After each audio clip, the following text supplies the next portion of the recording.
Welcome, everyone, and thank you so much for being here. My name is Olivia Zink. I'm the Executive Director at Open Democracy Action, one of the co-hosts of today's forum.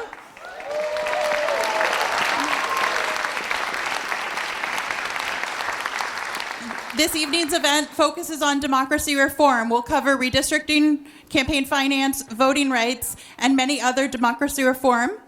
I want to remind everyone that this is a nonpartisan event. We've done this with 10 presidential candidates, and I want to welcome to the stage Larry Lessig, Zephyr Teachout, and Senator Bernie Sanders.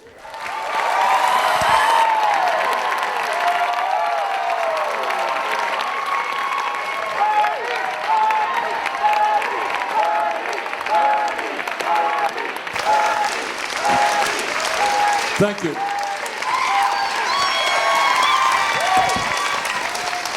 So, my name is Larry Lessig. I'm extraordinarily excited to see so many people here for our 10th Democracy Forum.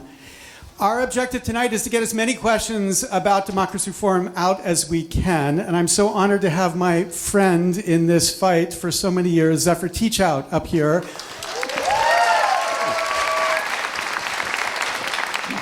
And so grateful for the work of Open Democracy, Olivia Zink. So grateful for the help of Common Cause to bring out so many of you. And so excited that there are 40 volunteers here tonight who've made this thing an extraordinary success. So please help me. So I want to say one thing before I hand it over to Bernie, who's going to give us an introduction, and then we'll start with the questions. In May of 2012, I first met Bernie Sanders, 2012. His staff had written me and said, can you come down and give some testimony about something called the open source Dividend project? So the idea was, instead of giving pharmaceutical companies patents, give them a prize if they come up with some great idea. And then once that prize is given to them, then the idea is available for everybody. Now, this idea is a great idea. It's not even a radical idea. There are many non-radical people who've loved this idea. It would be an extraordinary idea to include in the way that we try to incentivize innovation. It's also an idea that will never happen in Washington. There is zero chance that the intellectual property monopoly will allow Washington to pass such a great idea. So when I was asked to come, I thought, oh my God, why? But then I thought, okay, of course, if I'm asked to come, I will come and I testify. And I come to the Senate committee room and I walk in. I think there's nobody there. And I think there's just one senator sitting up there running this committee hearing on this bill, and that's Senator Bernie Sanders. Now, everyone in this audience loves this country. And when you love this country, there are moments where you have this kind of chills at the back of your neck or kind of weepy feeling. And it might be 4th of July or the national anthem at a basketball game, or driving by a cemetery, veterans in that cemetery, whatever that moment is. I'm a geeky sort. This hearing was that moment for me. Because when I saw this senator running a hearing, not because he was trying to raise money from anybody, there's no open source money, I can tell you, none. Not because he thought he was going to win, he knew he wasn't going to win, but because he knew it was right. He knew it was right, and he knew that if he laid the foundation for this right idea, someday, maybe someday, we could come around to consider and understand why it was so important. So I don't know who you're going to support in this election. I don't want to know. This is not that kind of event. But I want to start by asking you to stand with me to honor this extraordinary leader, not because necessarily of any particular thing in this campaign, but because of everything he's done to stand for ideas and right, regardless of what's politically possible at the moment. He is an inspiration, and I'm so grateful he is here tonight. Please join me in thanking him.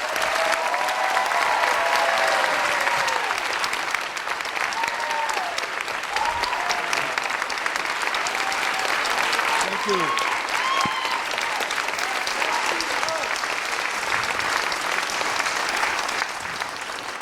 Thank you, Larry, very much for all the work you have done over the years on American democracy and corruption in our political process.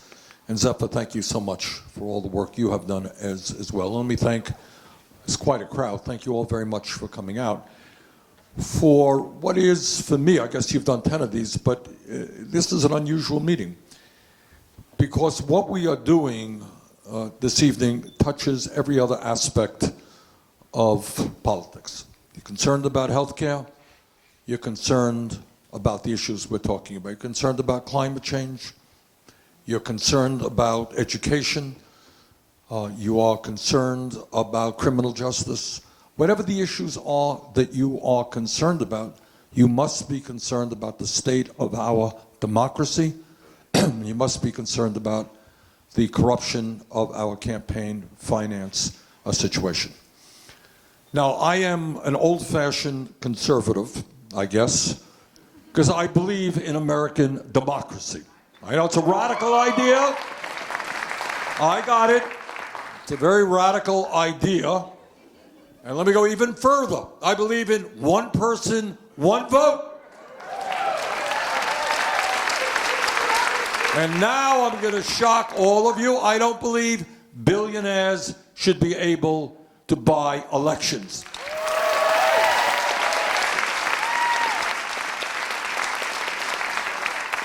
Etc. And what I just want to say, and we'll discuss it as the evening proceeds, is that democracy is in trouble, not just here in the United States. We are seeing, in truth, democracy retreating all over the world. And this is a very, very serious issue. And as President of the United States, I will do my best not only to reinvigorate democracy in this country, but to stand up for democracy and human rights in every country on earth.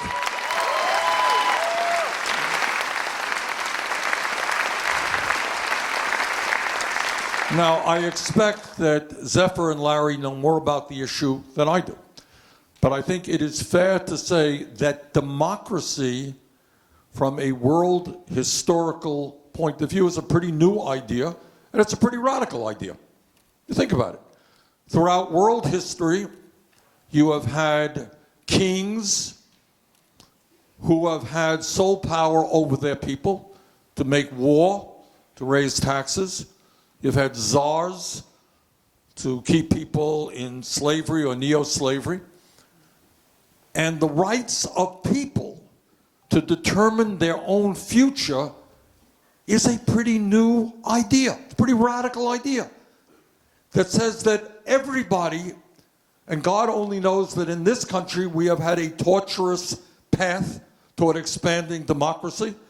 I don't know if they teach this in the textbooks, but kids, if any of the kids are here, not everybody had the right to vote when this country was first founded. You got to be a wealthy white guy to vote. All right, women did not have the right to vote. African Americans did not have the right to vote. Native Americans did not have the right to vote. Young people did not have the right to vote. And what we have seen throughout the course of our history is an incredible struggle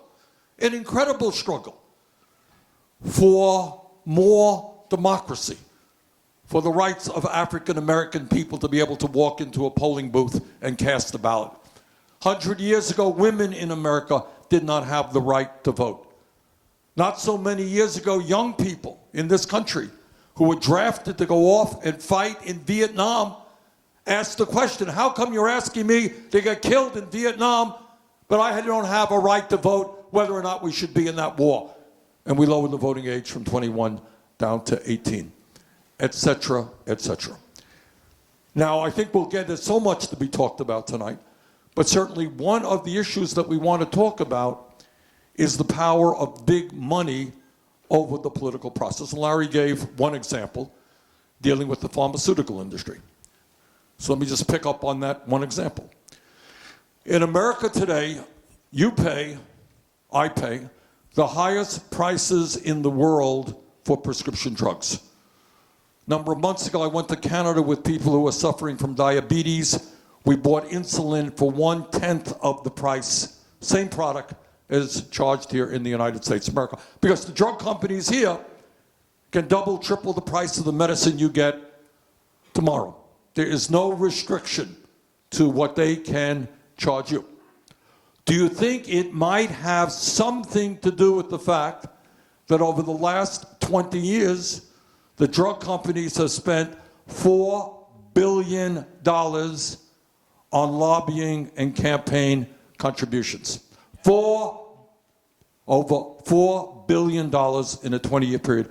Go to the internet, go check the campaign finance people. You'll find almost everybody, Democrat, Republican, on the receiving end of campaign contributions from pharma. Go to small states, whether it's Vermont, New Hampshire, you'll find lobbyists flooding into the state at any time there's a discussion about controlling pharmaceutical prices. Talk about climate change. How does it happen that you have fossil fuel companies with impunity destroying our planet? I think it has something to do with the huge amounts of money they spent on campaign contributions and lobbying, and of course, it does. How does it happen that we have Republican leadership in Congress right now? And if Mitch McConnell were here, he would tell you this, and I give him credit for that. He would tell you that what we have got to do is give more tax breaks to billionaires and then cut Social Security, Medicare, Medicaid, and education. That's what the Republican leadership believes. Where do those ideas come from? Do you think the majority of the American people support those ideas? Not in a million years. They believe exactly the opposite. But that is what the wealthy and the powerful and campaign contributors want to see. So if we are serious about providing health care to all people as a human right, which I believe is the way we have got to go, if we are serious about substantially lowering prescription drug costs in this country, if we are serious about demanding that at a time of massive income and wealth inequality, the rich and large profitable corporations start paying their fair share of taxes. If we are concerned about all of those issues and more, we have got to talk about campaign finance reform. We have got to talk about reinvigorating American democracy. And that means my dream is that in America, not only do we make it easier for people to vote, as opposed to making it harder, I want this country to have the highest voter turnout of any major country on earth, not one of the lowest voter turnouts. That's my dream. Thank you all very much.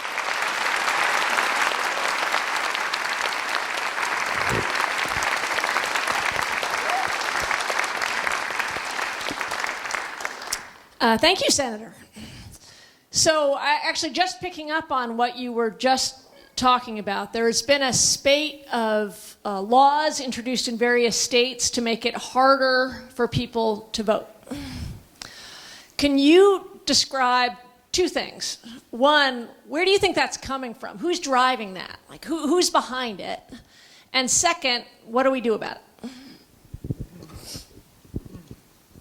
You know, in a certain sense, these issues, as an elected official, somebody who has run for office many, many times in Vermont, become personal to me in the same way that if we were discussing a medical issue and dealing with unscrupulous doctors, and you were a doctor, you would say, you know, that's personal to me. If you were an automobile mechanic and dealing with a cheating mechanic, it would be personal to you. This is personal to me.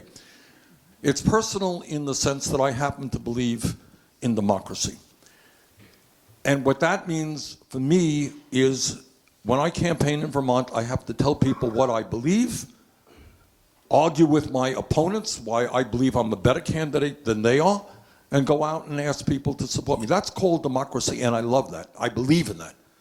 You know, I have won elections in my life, I have lost elections in my life, but I so much appreciate the idea of people thinking. And I know many of you are here today. I don't know who you're going to vote for. You're probably listening to me, have listened to other candidates. You're trying to, you know, get a sense of what candidate you like the best. That's called democracy. That is a beautiful thing.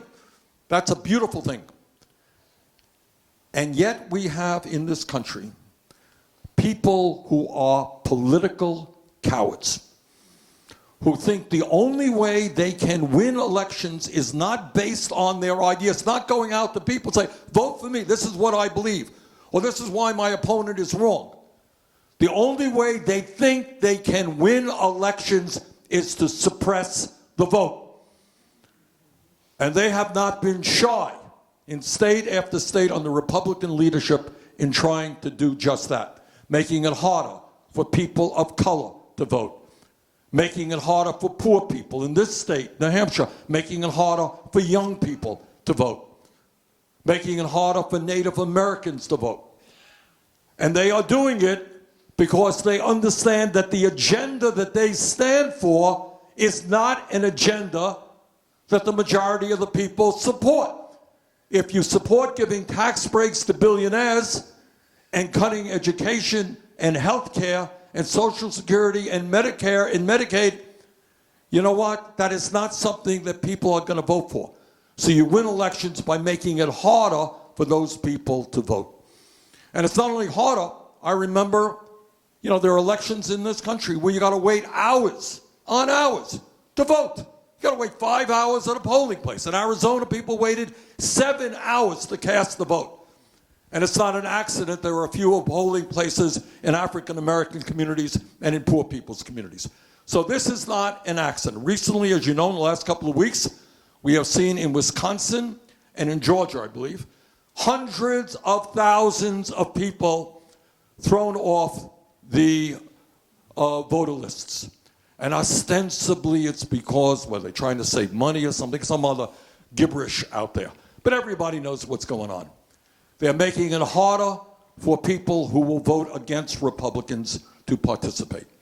And I really think that this is obscene. And I believe from the bottom of my heart, as somebody who has won elections and I've lost elections, I can deal with losing an election. But I will never sit around trying to think, I got to keep you from voting because you might vote against me. If I can't win an election on my ideas, then I should get the hell out of politics.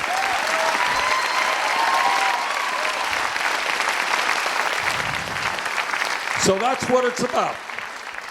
It is about big money interest buying politicians who have an agenda that represents the wealthy and cannot win in a free and fair election. What do we do about it? Well, I think what we do about it is simplify our election voting laws, and that is in one way or another to make it clear that in the United States of America, if you are 18 years of age and you are a citizen of this country, you have the right to vote. End of discussion.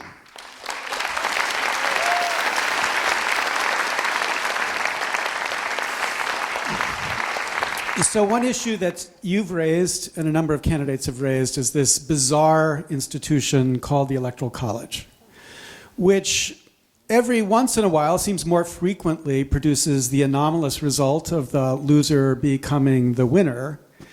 But in every single election produces the result that the candidates running for president are focused on just a small number of states, the so-called swing states. So in 2016, 99% of campaign spending was in just 14 states, which means that candidates are worried about what those 14 states want, and those 14 states turn out to be, people in those states turn out to be older, they turn out to be whiter, their industry is kind of 19th century industry, this state accepted, of course, here. Of course. There are 7.5 times the number of people in America in solar energy as mine coal, but you don't hear about solar energy because those people live in Texas and California. You hear about coal mining because those people are swing states. So you've talked about abolishing the Electoral College.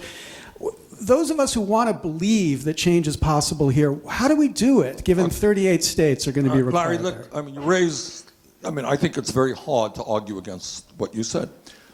Donald Trump lost the popular election by over 3 million votes. Is that correct? Donald Trump is president of the United States. That does not add up. That's wrong.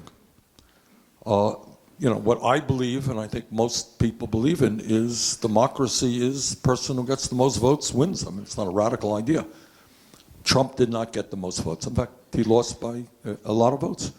yet he is President of the United States. And Larry raised the second issue that we don't talk enough about, and that is so many states in this country are ignored during the campaign because either they're Democratic states or they're Republican states.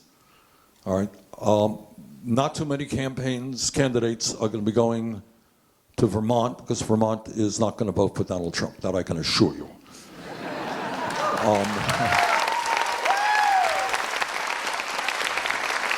And I'm increasingly convinced, by the way, that New Hampshire is not going to vote for Trump either. All right. On the other hand, it is very unlikely that Wyoming or South Dakota is going to be voting for a Democratic candidate. So what that means, as you indicated, during campaigns, people go to those states where they have a chance to win. And whatever the number is, 12, 13, 15, whatever it may be, the so-called battleground states. And the point that Larry just made is then that distorts the campaign in the sense that the issues of many, many states that are either Democratic or Republican are not going to get a full hearing. All right? California is the largest state in this country. It is not going to vote for Trump. My guess is there'll be very little campaigning during the general election. Okay? Largest state in America. And their needs, which are many, are not going to be heard by the candidates. So I think that clearly what we have got to do is end a system which allows a candidate who gets a minority of votes to become president, and a system which ignores the needs of over 30 states in this country. And we can talk about how we go from there, because as you've indicated, it is in the interest of some to maintain the system. And there are a lot of ideas that are out there right now, and which will move us in that direction. But count me on board as saying that it is increasingly difficult to defend a system which allows a minority, a guy who got a minority vote, to become president.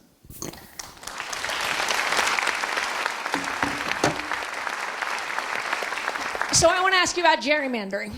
Okay. So technically, in a gerrymandered district, everybody still gets the right to vote.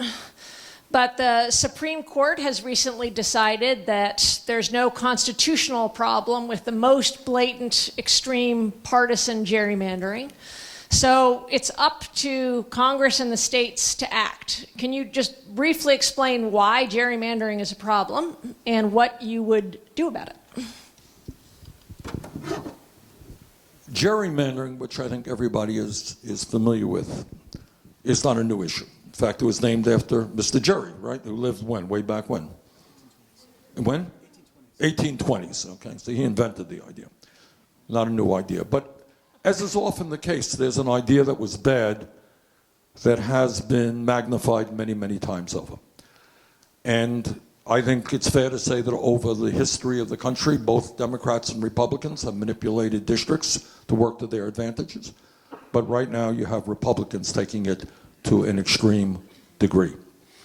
And what does it mean? It means that you manipulate districts in order to maximize the kind of results that you want for your legislature, perhaps, or for members in the United States Congress. So you carve up, you may in some states create a district which is overwhelmingly African American, which is going to vote Democratic, and the Democratic candidate will get 80–90% of the vote, rather than have a more natural district where maybe the African American vote is 50 or 60%. And in that case, people, the African American community, would have more representation in their state legislature or more representation in the United States Congress. So it is distressing that the Supreme Court made the ruling they did but the Supreme Court itself is increasingly becoming a partisan operation, which is unfortunate unto itself. So I think what you're beginning to see, and I suppose the solution will rest in honest people saying, look, here is a district. You don't have a long, skinny district that excludes this group of people, that excludes this group of people. but you have districts, if necessary, developed by bipartisan, independent groups who will sit down and create fair districts so that, in fact, people will have one person, will be in a one-person, one-vote thing, kind of district. So I would suppose that the solution rests with taking the partisanship out of it, if we can, and giving them to independent bodies who can create districts that are fair. So there's a lot of people in this room who've been organizing to get ranked choice voting in New Hampshire and in other parts of the country, including Massachusetts, after Maine took the lead in passing ranked choice voting and having an election recently about that. I wonder if you look forward to this general election and imagine the nightmare scenario, we might call it, of independent candidates running in that general election, whether you think there would be an urgent need for states in the general election to consider having ranked choice voting or instant runoff voting so that we don't get a candidate selected who actually isn't supported by the majority of Americans. Well, I worry about this issue in general.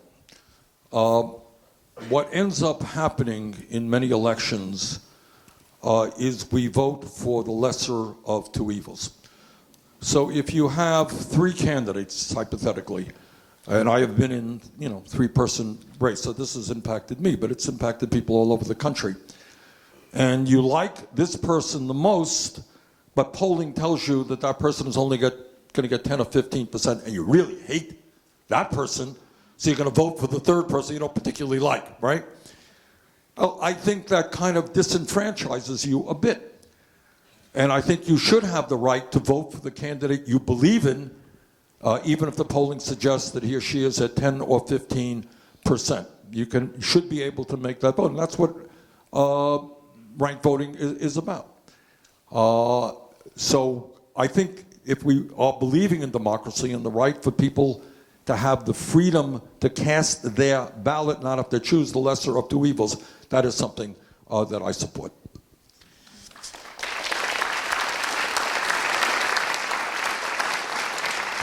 So, Senator, we started talking about the pharmaceutical industry and the $4 billion. And under the current campaign finance system, how the majority of Congress members and senators are taking money from Big Pharma. So we want to imagine what the alternative looks like. You have supported democracy vouchers, and I would love to hear you explain why you support that, and you've supported publicly financed elections with matching funds. So can you describe why you support those and what this alternative vision looks like? So let's look at the current situation, and then we'll look, as Zephyr suggests, at the alternative. Current situation. All of you who are billionaires, and I'm sure there are many of you in the room, but we have a case history right now in front of us. And I don't mean to beat up on Mr. Bloomberg in particular, but no, I don't. But it is the arrogance of somebody who say, I'm worth $55 billion. And what does it matter to me? I'm going to spend $1 billion. That's nothing. It's nothing for me. I'll probably have more. I'll have made more than I spent at the end of the campaign. And I think it would be cool to run for president of the United States. And what is $1 billion? So right now, I think he's been in the race for 3 or 4 weeks. He's spent hundreds of millions of dollars already on campaign ads. In fact, the 2 billionaires in the race, I believe, have spent more than all of the other candidates combined. And we're spending money here in New Hampshire on TV, but ain't like what Mr. Bloomberg is doing, that's for sure. All right, so you got that issue right now that in America, some of you who have studied issues, who hear passionately about issues, who think that you would be a good elected official, it has never in a million years occurred to you that you could run for office because you know that to run for president of the United States or the governor or whatever it may be, it costs a lot of money, and you don't have a lot of money. So unlike Mr. Bloomberg or other billionaires, it never occurs to you that you should run for office, despite the fact you might be an excellent candidate and an excellent elected official. But it's not only running for office. You got billionaires, Koch brothers were the best example of it, but not the only example, who would be spending as billionaires hundreds of millions of dollars. Imagine one family or a handful of people spending hundreds of millions of dollars. What these guys do is they sit in a room and say, okay, we're going to put money into this West Virginia race, we're going to put money into this Massachusetts race, put money into this district in California. They sit around the table. They don't know who the candidates are, but they are determined to represent candidates to elect candidates who will represent the wealthy and the powerful. That is, again, an obscene violation of, in my view, democratic principles. All right, so what you got is a system in which many, not all, but many elected officials are dependent upon their campaign contributors. Now, what candidates will tell you is, oh yes, I go to wealthy people's homes and I raise huge sums of money. Doesn't impact me. Oh, I have a super PAC and billionaires are putting in money that is unaccountable. Doesn't impact me. Sure it doesn't. Why do you think billionaires and the wealthy make campaign contributors? They may be greedy, but they are not stupid.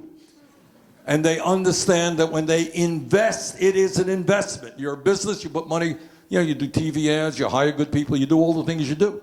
You are hiring your elected officials. So anybody who tells you that they're busy, while they're busy raising money from the wealthy and the powerful and CEOs of large corporations, it doesn't impact you. They are not telling you the truth. Of course it impacts you. Everybody knows that. All right, so how do we deal with that? How do we deal with it?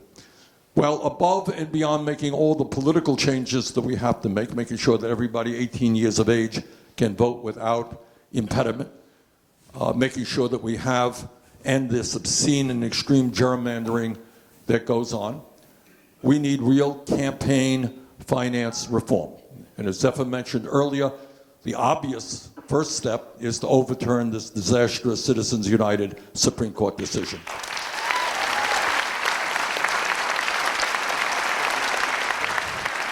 But that's not enough. You don't want to go back to where we were, just simply go back to where we were pre-Citizens United. That's not good enough.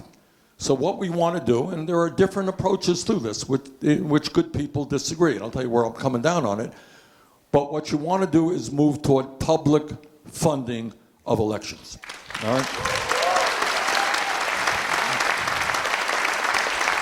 And when you take that step forward, there are various ways that you can go forward. And some states have already had pretty good success. I think Maine is working pretty well, isn't it? New York City is working fairly well.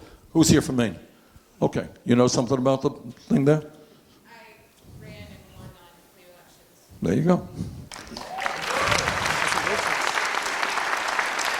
And my understanding, not that I am asking you to speak for all of Maine there, but is that Republicans and Democrats are taking advantage of the clean money. Is that right? They are, but since the McComish decision, out of the Supreme Court, they've been taking less and less. Yeah. It's become a more partisan issue. Okay. But the idea of public funding in general, the broad idea, is that anybody in this room who wants to run for office and can indicate a degree of support should be able to run for office. And instead of having to go to wealthy campaign contributors, you'll get funded out of the general public tax fund. Now people say, oh, well, the government is funding politicians, wasting all of that money. Well, I will tell you, it is much, much preferable to have candidates receiving support from the general fund than it is from billionaires and CEOs of large corporations. All right, so there are a number of ways you can do public funding, and I think New York City does it in a way, Maine does it in a way, and other states have experimented with different ways. And I think I'm coming down on the side of what we call, I guess, democracy vouchers. Is that the correct? And I'll tell you why I like this. And what it says is that if you want to we will provide with you, out of tax dollars, a sum of money, and people will argue what that sum of money is. A good friend of mine, Ro Connor of California, I think proposed $50. It was what Ro proposed. And it may want to go higher than that. But whatever it may be is to say, all right, you're going to get a voucher. And maybe it's $100. And you will contribute that to any candidate that you want. Now, what I like about that, obviously, is that it allows candidates to raise money from the general public rather than wealthy individuals. What I also like about it, the extra bonus of that, is it suddenly makes people begin to think about politics in a way that they have not thought about it before. And let me just give an advertisement for myself here right now, because I'm very proud of this, is that what I like about my campaign and why I have decided to vote for me, after a lot of thought and debate about it, is this. Our campaign, and I am very proud of this, has received more campaign contributions from more Americans than any candidate in the history of American politics.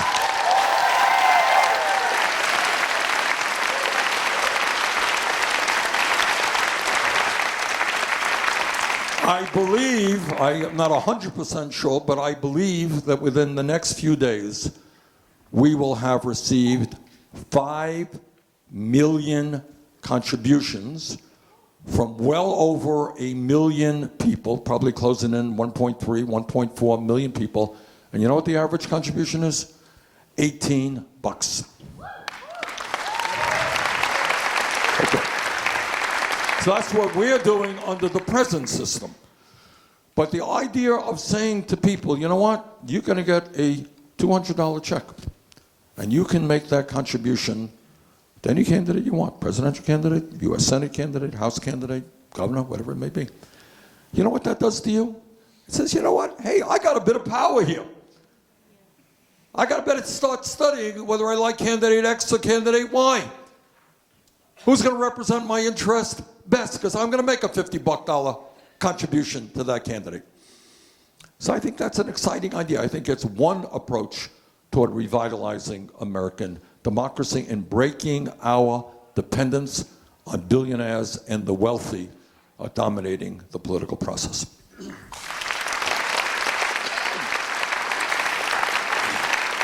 So, you've got 2 law professors up here. I'm in trouble. 2 law professors. I think we'd give you full marks on every single answer you've given. It's been extraordinary. I'm going to ask one more question, then we're going to take a bunch of questions. We've got 5,000 questions from the audience, so we're going to go through those. But here's the question. If Nancy Pelosi were here, and she listened to the issues we just went through, she would say, wait a minute, this is reminding me of something. There was a bill passed by the House of Representatives this year, H.R. 1, the most ambitious reform package passed by the House since the Voting Rights Act of 1965. It sits in the well of the United States Senate now because, of course, the majority leader will not bring it up. But what was significant about H.R. 1, it included every one of the reforms we were talking about except the Electoral College. And it is fundamental reform. I think it gets us 80% to where we want to go. I support vouchers, and vouchers should be in there too, so I think we could improve it. But just as important as the fundamental reform is the fact that it was H.R. 1. It was a recognition of what you said at the very beginning. We don't get anything until we get this done first. So the question for you, Senator, is, will you ask that there be an H.R. 1, or let's call it POTUS 1? Will you introduce POTUS 1, which is a package of reforms that are fundamental to make it possible for you to get everything else that you want to get done? Absolutely. Absolutely.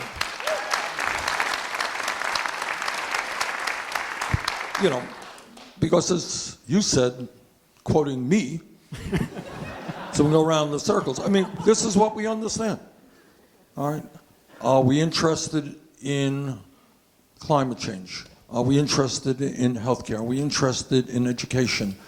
Are we interested in having a fair tax system so that the wealthy start paying their fair share of taxes? Are we interested in having the best public educational system in the world, from childcare through graduate school, et cetera, et cetera. If we are interested in any of those issues and a dozen more, then we have got to make sure that we have elected officials who represent what the people want, not what wealthy campaign contributors want. So my agenda is a progressive agenda. I believe that my agenda speaks to the needs of working families. I do not believe that my agenda speaks to the needs of the billionaires and wealthy campaign contributors who will be at war against everything we are trying to accomplish. So it goes without saying that I will prioritize the need to revitalize American democracy and to create a campaign finance system that is based on justice, not billionaires buying elections.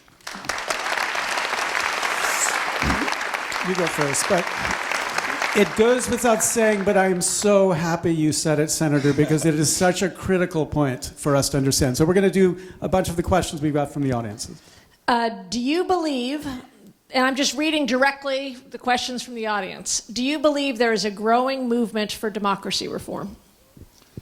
There is a growing movement for democracy reform, as exemplified by the work that you guys are doing and by the turnout here tonight.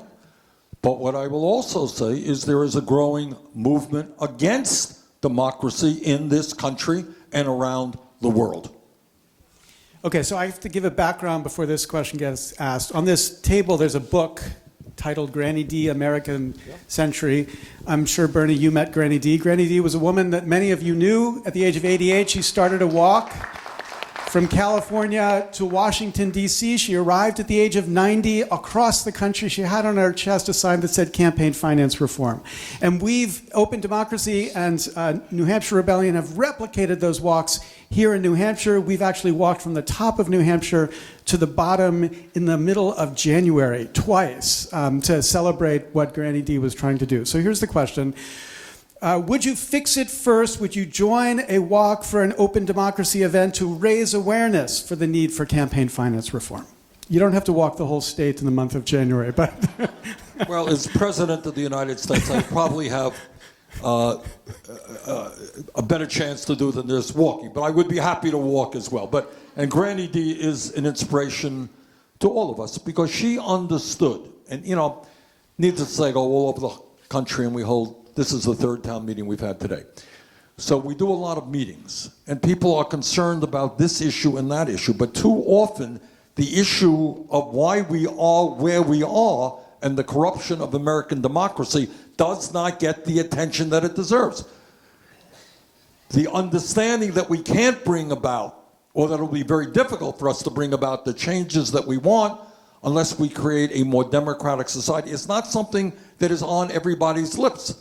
So people will talk about climate change, they'll talk about healthcare, they'll talk about sexism, they'll talk about racism, but they won't talk about why we are where we are. They won't talk about how does it happen that we have more income and wealth inequality today than any time since the 1920s. How did that happen? How does it happen that large corporations like Amazon don't pay a nickel in federal income taxes? How does it happen that we haven't raised the federal minimum wage in God knows when? And it remains at 7.25 now. How do those things happen? Is it related to what Granny D was talking about? Absolutely it is. So I will join you on the walk, but maybe even more important, as President of the United States will bring about these reforms. Bravo.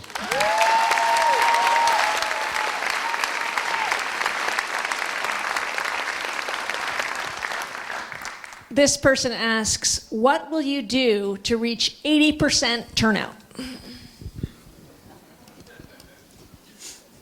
Well, first of all, we will hold it out as a goal. You don't hear Trump talking about voter turnout, do you? You don't hear Republicans saying, gee, I'm a little bit embarrassed that here in our great democracy we have one of the lowest voter turnouts of any major country on earth. Is that right? Europe, depending on the election, they got what, 70, 75%, 80? What do we got, less than 60? Okay. So I think, because I'm a competitive guy, I want our country to do the best in the whole world. All right, I want us to have the highest voter turnout in the world. So first of all, you establish that as a goal. And then the next question, how do you get there? Well, one way you get there is you sure as hell end voter suppression in this country. And, you know, there are ways, and I'm not an expert on this, and I would look to these guys for advice and many other people, that, you know, you can almost move, I think, to automatic voter registration. You're 18 years of age, you're registered to vote. What's so hard about that?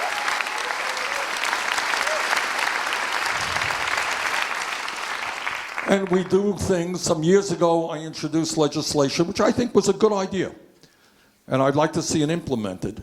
Because we believe in democracy. We should celebrate democracy and have Election Day as a national holiday. You know,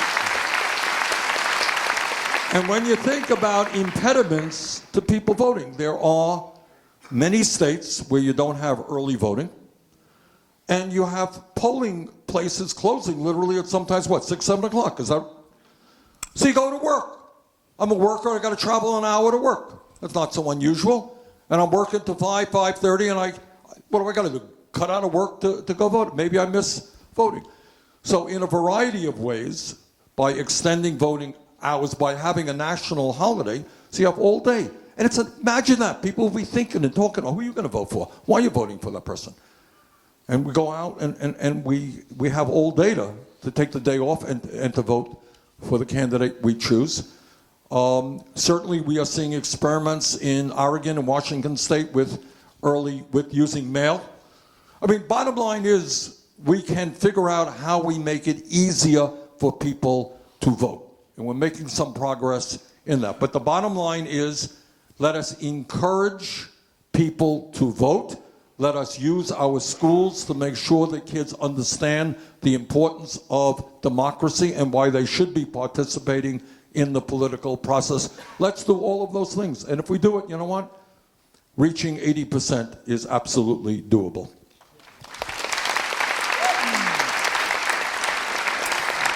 So there are many candidates who've been talking about democracy reform on the campaign trail.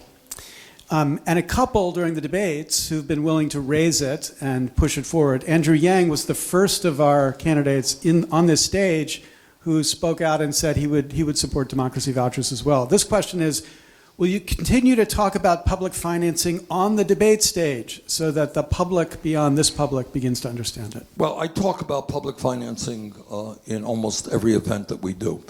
And very often people, why don't you talk about it, this issue or that issue on the debate stage? Well, you got, 45 seconds to give your spiel. But it is an issue I will keep in the back of my mind and try to talk about it. Because, again, it impacts every other issue that we face. So I think this question goes to a Supreme Court decision from 1976, Buckley versus Vallejo. The question is, will you campaign for a constitutional amendment to overturn the idea that money is speech? Absolutely. All right. And Buckley Vallejo started, that was the predecessor. I'm talking to two law professors here, so I have to be careful. But that was the decision that laid the groundwork for Citizens United, right? And that's it. The argument of Mitch McConnell, who was one of the major proponents of Citizens United, and the other said, look, it's my money. And I want to go out and buy a house. Don't tell me I can't. I want to go out and buy a can of peas. Don't tell me I can't do that. I want to go out and buy an election. Don't tell me I can't do that. Well, we're here to say you can't do that. All right, that democracy is not for sale, cannot be for sale. And when Buckley Vallejo said it's my money, and I'm a billionaire, right? Correct me if I'm wrong, and I want to run for election. Citizens United broadened that and said that it's my money, I will spend as much as I want supporting other candidates. I think both of those ideas are bad, and I think certainly we need a constitutional amendment to make certain that billionaires do not buy elections. So 2016, you witnessed the devastating effects of millions of voters being shut out of primary elections, in large part due to closed primaries in other states. Do you believe that primaries should be open to independent voters, as it is in New Hampshire? Yes. Okay. I mean, I think, and we're dealing with this issue, every state has their own business, and Zephyr, for example, knows New York state law, right? Where, unbelievable. Correct me if I'm wrong here, but, we went through this. Look, there are a lot of people, for a lot of reasons, who decide not to register as a Democrat or Republican, right? They register as an independent or no political preference, whatever it may be. And in New York State, if you wanted to participate in the Democratic primary, you had to change your registration. Was it 7 months before the primary or something like that? Several months, I think it's several. Many months before. And the goal was quite intentional, not an accident, to keep people from participating in the primary.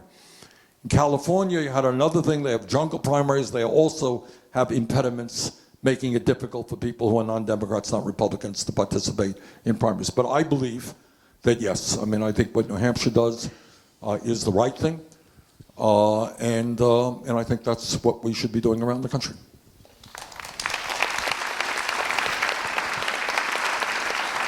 Well, I've got a lot of great questions here, and there were several on gerrymandering, which you already addressed. This one is about the military budget.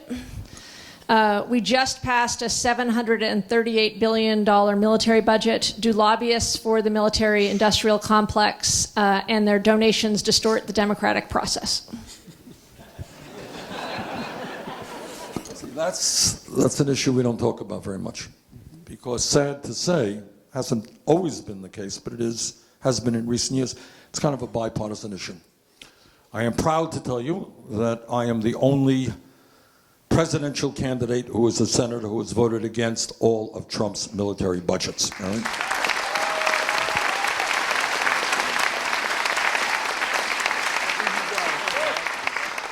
And what you got here is, you say 738, it's actually, I think, more than that, because there are other agencies and funding sources that are really military that are not necessarily part of the Pentagon budget.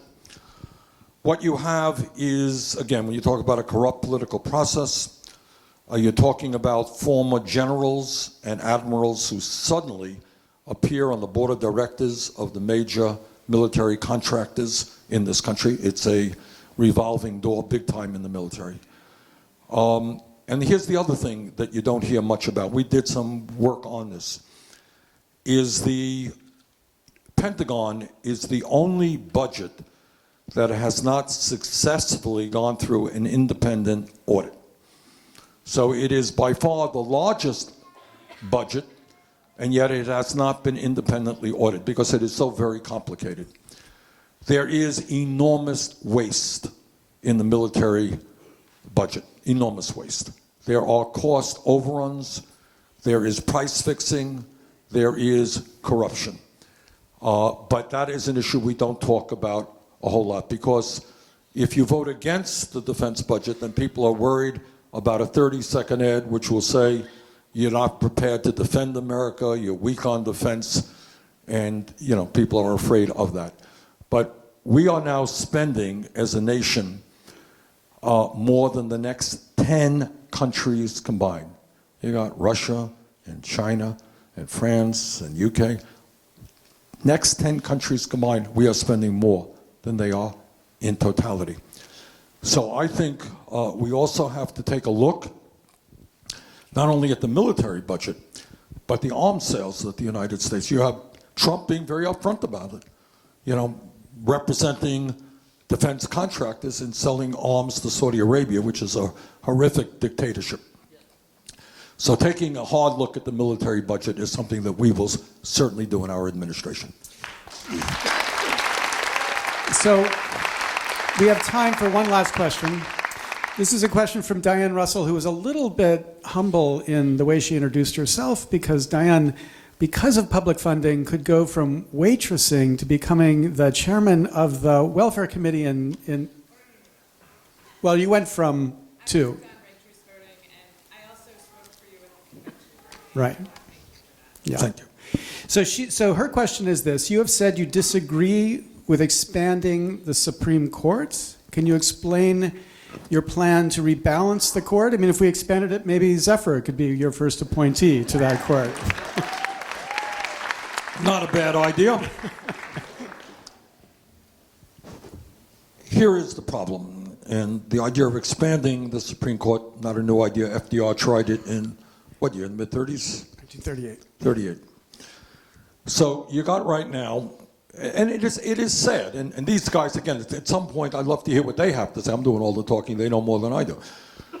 But, the history of the Supreme Court is very interesting. Roosevelt tried to expand the Supreme Court in 1938 because he kept trying to do what the American people wanted him to do, trying to get the country out of a depression.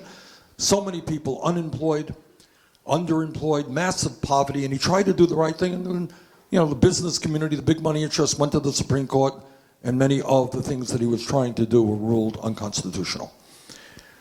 So he tried to, what we call, pack the court, just add more people who would be sympathetic to his point of view. Theoretically, what the Supreme Court is supposed to be about, and what Chief Justice Roberts would tell you if you were here, is he said, and again, you guys correct me if I'm wrong here, but what he says is, we are not Democrats, we are not Republicans, we just look at the Constitution and do our best to render decisions. Is that his party line, so Balls to and speak? strikes. He calls balls and strikes. Right, that's all. And they're all impartial and so forth and so on. I don't know if that was ever the case, but that most certainly really is not the case right now. You have a very partisan Supreme Court. It is now 5-4, Republican majority. And Trump, as an example, and he's certainly not the only one, looked to the Federalist Society for his list of potential nominees. And the Federalist Society is a well-funded, a right-wing, a Republican organization who has submitted names not only for the Supreme Court, but for lower courts as well. People who are almost always anti a woman's right to control her own body, anti-worker, anti-environment. Am I correct in saying that? All right, that's who they are. But the idea of packing the court like Roosevelt tried to do in 1938 is not something I support. Because if I'm elected president, you got 5-4 Republicans, so to speak, and I give you 2 more progressives, makes it 6-5.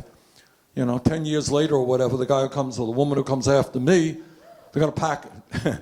They're going to pack it again. So we'll end up with 800 people on the Supreme Court, and every election there'll be, I don't think that's the way to go. This is a tough issue, and no one has the magical answer. I think, and again, I'm talking to people who know more about this stuff than I do, but I think there is an argument to be made by some constitutional specialists, some people who know the Constitution, is that we guarantee lifetime appointment to a federal judge. But that doesn't mean that judge has got to stay on the Supreme Court. So you can have a situation where you rotate judges. You don't take them off the court system, but you can rotate them out of the Supreme Court into an appeals court or another court. And that seems to me to be something we would like to look at. All right, let me just say this if I can conclude. First of all, I want to thank Larry and Zephyr for not only being here today. These guys are dealing with some of the most important issues facing our country, and they're not necessarily the sexiest issues, but they are fundamental issues about the state of American democracy. And this is a fantastic turnout, and it says to me that here in New Hampshire, people are interested in this issue. And we must be interested in this issue. Because I think all of us, no matter what our view may be, and I say there are conservatives out there who hold a different point of view than I do, but they believe in democracy. They believe in the right of people to be able to control their own destinies through the ballot box. Not by killing other people, not by wars, but by voting. And this country has struggled, as I mentioned earlier, for hundreds of years to expand democracy. All people have the right to vote, no matter what the color of your skin is. All right? And it is a sad state of affairs that as a result of a recent Supreme Court decision gutting the Voting Rights Act, you have states moving in exactly the wrong direction. So I would hope that regardless of the political views of anybody in this room, whether you're conservative, progressive, you're for Bernie Sanders, you're for anybody else. All right, let us go forward with the noble task of revitalizing American democracy, creating a system of one person, one vote, not big money buying elections, and going forward so that we can proudly show the rest of the world what real democracy is about by having the highest voter turnout rate of any country on earth. Thank you all very much. Bernie Sanders, democracy reformer. Thank you very much. Really wonderful.